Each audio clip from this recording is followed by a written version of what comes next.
paper. This is my first time at this conference, and I've really enjoyed the paper so far. I think a lot of them tie in pretty nicely to what I'm going to present today. And many had something to do with this as well.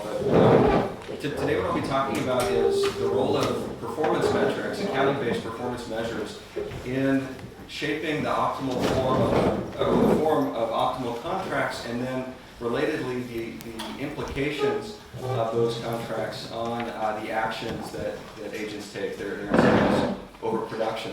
So I want to motivate the paper at a very high level to start out with. This is one representation of a standard principal agent framework with moral hazard. The idea is there's a principal who owns some asset, or he owns the residual from the firm, and he doesn't control the asset. There's some separation of ownership and control here, and the agent will take some action or some set of hidden actions that affect something that the principal cares about. It could be the sum of discounted future cash flows. It could have other things in it, but it's just some fundamental performance the principal cares about. And because the principal is the one who consumes the residual, or he's the one that cares about this, and the agent doesn't, the incentives are just naturally going to be misaligned. Right? This is an incentive misalignment problem. And because the action is hidden, there's nothing that we can directly do to resolve the problem. So this is driving the moral hazard problem. And the principal then wants to try to design some kind of mechanism to get the agent to take the set of actions that the principal wants. Yeah? So what he can do to design this mechanism, he can write a contract on some performance measure that's going to capture somehow either the fundamental that the principal cares about, or the action directly that the agent took. And the idea, of course, is that if this performance measure, and then if the contract written on it is somehow varying in the action that the agent takes, probably stochastically, right, then we can start to get some traction on this incentive misalignment problem and resolve moral hazard. Now, from a researcher's perspective and from the principal's perspective in designing this contract, there are three pretty complex choice variables to be decided on here. There's an action we have to decide for the agent to take. There's a performance measure or a measurement rule that we have to decide on, and then there's a functional form of this contract over the measurement rule. And in full generality, this isn't going to be possible for us to solve as researchers. This is a complex problem. So from the beginning, what we've tended to do from a theoretical perspective is place some restrictions on one or more of these choice variables to try to get a handle on the others. So for example, at some of the first papers in this space, I think for the most part, not completely, but for the most part, ignored this link from fundamentals to the performance measure. Basically assume that the contract can be written immediately on the fundamental performance. And also, there were some restrictions placed on the action set of the agent. There are many examples of this, but the most common one and what I'll talk about is the MLRC, the monoton likelihood ratio condition, which basically says that these actions can all be ranked in terms of first order stochastic dominance, or really simplifying it, the agent is basically controlling the mean of performance, right? He's not controlling the higher moments necessarily, like the variance or the skewness or anything like that of the fundamental that the principal cares about. So we're able to, with these restrictions then, going back to, for example, Holmstrom 79, we're able to say something about how this optimal contract is going to look. Now, as has been mentioned already, these contracts can be pretty complex theoretically, right? They're typically nonlinear. They tend to reference all of information that could tell us anything about the agent's action. And one criticism of this approach is that if we were to relax the constraints that we've exogenously put on the agent's action, then it's going to perhaps become very easy for him to start to game some of the nonlinearities in this complex contract. So what I'm going to try to do in this paper is I'm going to try to lift all of the restrictions that I can off of this action space. I'm going to have a non-parametric production function. And then I'm going to really take seriously this link. This is where I'm going to get tractability. This will be the exogenous piece. but I'm going to try to model measurement in a way that captures some of the properties of accounting so that we can talk about optimal contracting on accounting-based performance metrics. And the question that I'm going to ask is, first of all, how does the choice of the measurement rule here affect the optimal contract?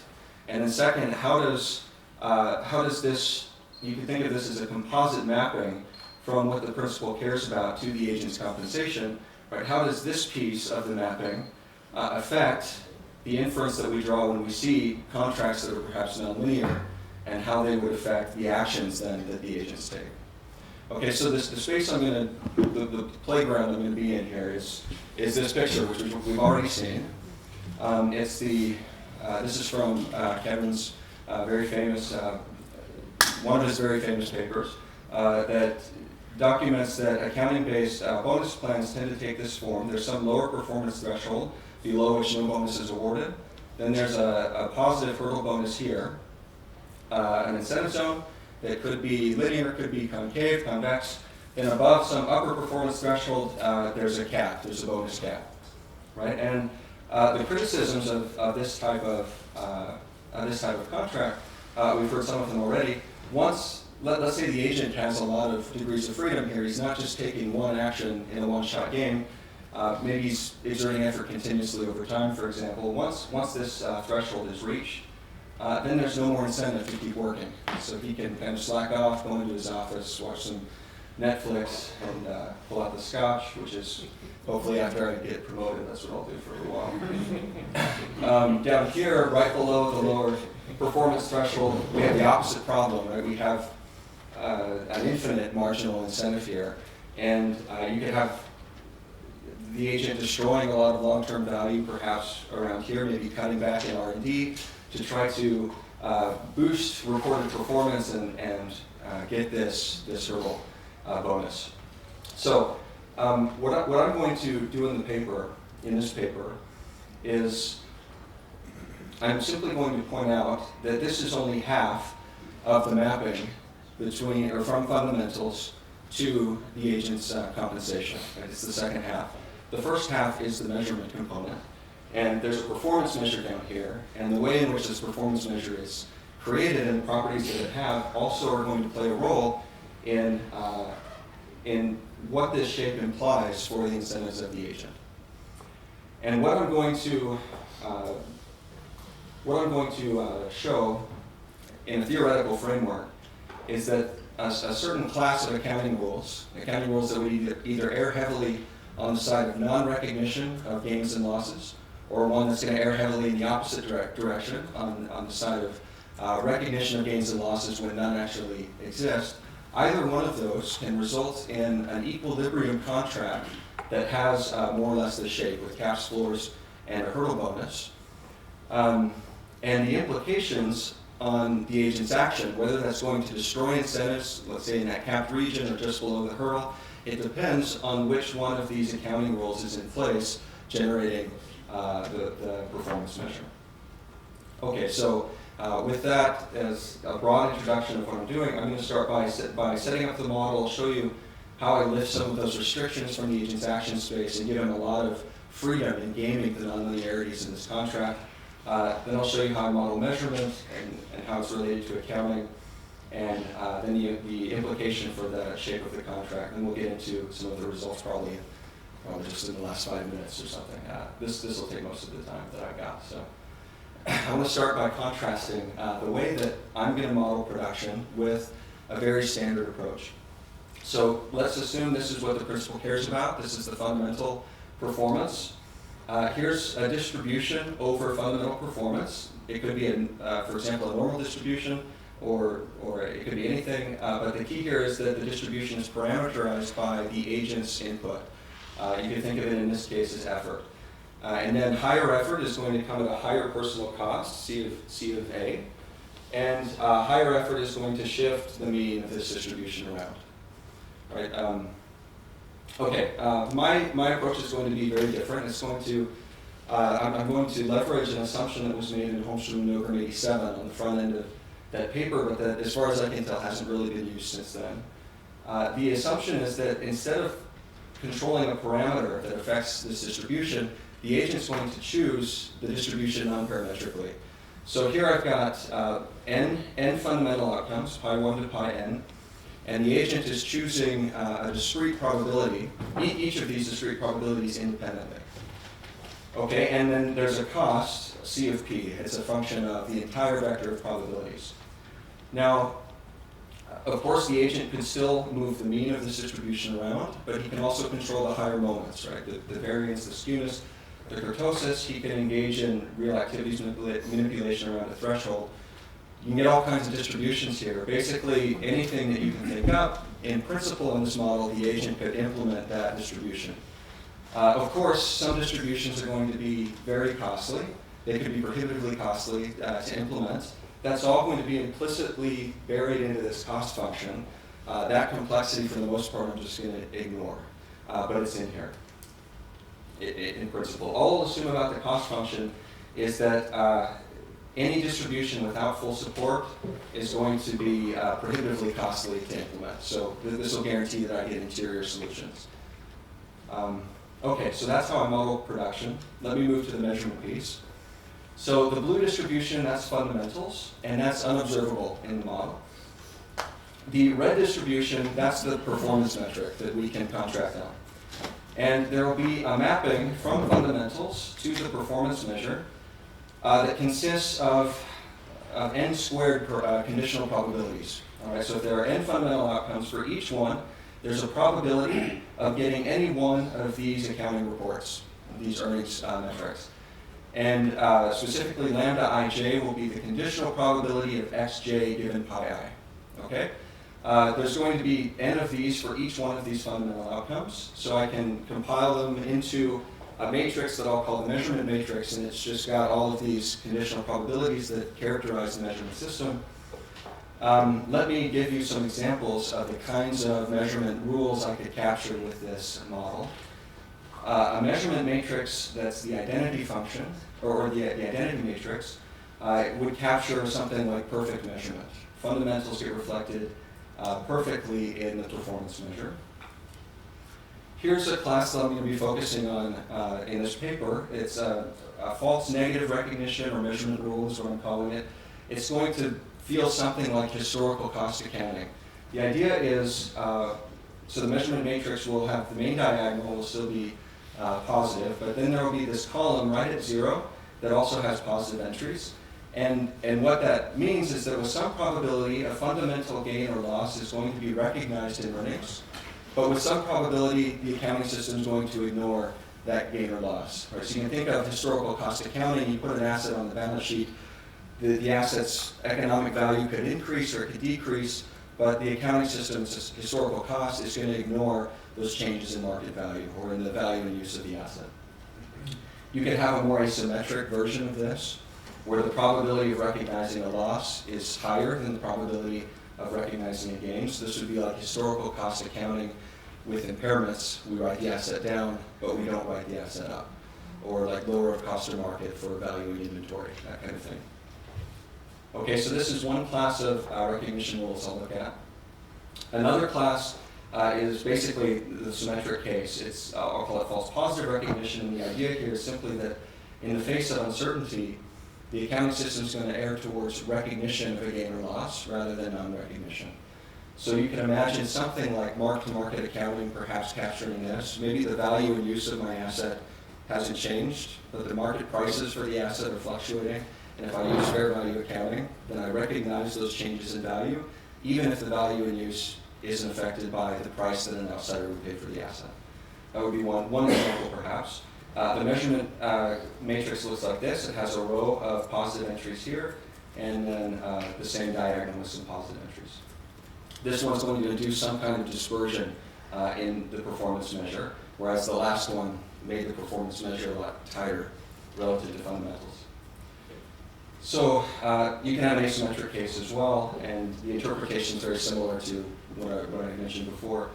Here in the face of uncertainty, we're going to err on the side of recognition of a loss, but we would not err towards recognition of a gain when it's possible that one doesn't exist.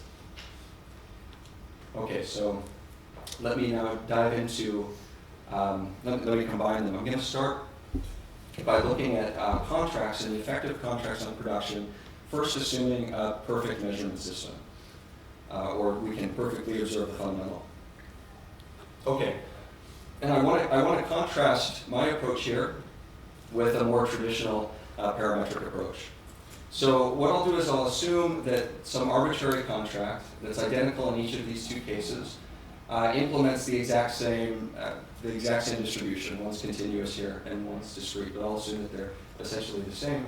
Down here is the principal's maximization problem.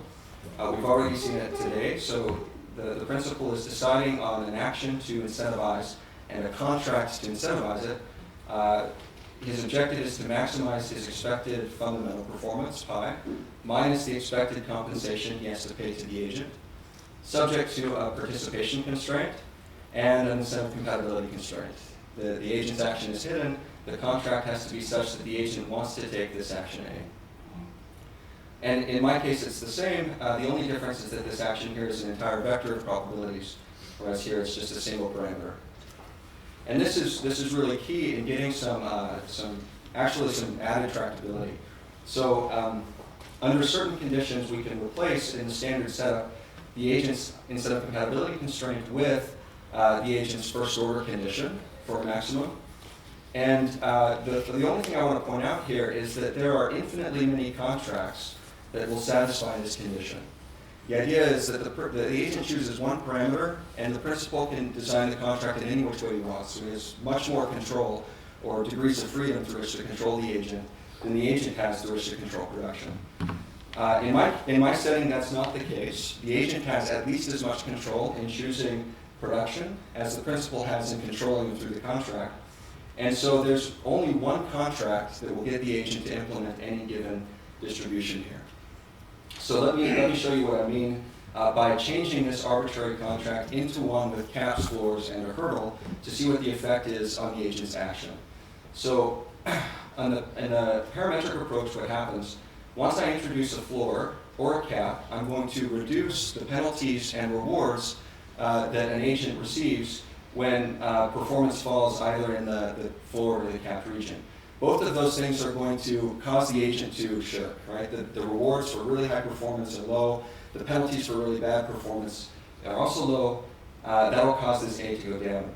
By contrast, the hurdle bonus here is going to reward the agent an expectation for as much mass as he can get above that hurdle in his distribution. That'll cause him to push the action up, to take more effort. Now, the key here is that notice that under this contract, we get this level of effort. And under the arbitrary one, we also get the same level of effort. And there are infinitely many more contracts you could put in there that would incentivize the exact same level of effort. And so now the researcher's problem is to take the entire set of incentive-compatible contracts and try to figure out which of those is the most efficient. And the researcher's degrees of freedom are pretty much burnt out trying to figure that out in this class of models. Under my approach, it's very different. Because the agent has so much control over the distribution, when a floor is put in place, the agent simply increases the probability of mass below that lower performance threshold, or you could think of that as he stops trying to make that probability distribution smaller in that region, so he shirks a little bit down here. He also shirks up here in the capped region. As the rewards to high performance go down, that tail is going to shrink.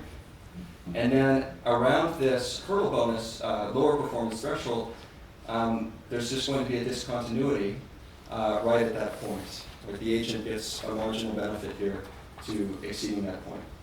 Okay, so you can see that this distribution kind of mirrors in some way the contract. There's a unique contract for every distribution that could be implemented. So technically why this is very helpful is because I can just take these constraints and substitute them into, let me step back 1 minute. When I introduce the measurement issue, all that changes here is that I pre-multiply this by the inverse of the measurement matrix. And assuming that's invertible, then now what the agent's doing is he's setting the marginal cost of increasing one of these probabilities equal to the expected wage that he gets when that outcome is realized. Okay, now I can substitute all of these into the objective function, and I end up with an unconstrained maximization problem over an action as opposed to the constrained maximization problem over an action and a contract. Right, so this suddenly becomes a bit more manageable than under the standard approach, assuming that I can get a nice inverse, inverted matrix here. If I can do that, which I can under the recognition rules I just showed you, then I get a very fairly straightforward first order condition for this problem. It takes this form. With risk neutrality, it's extremely simple, and I can get quite a few results even just under risk neutrality here.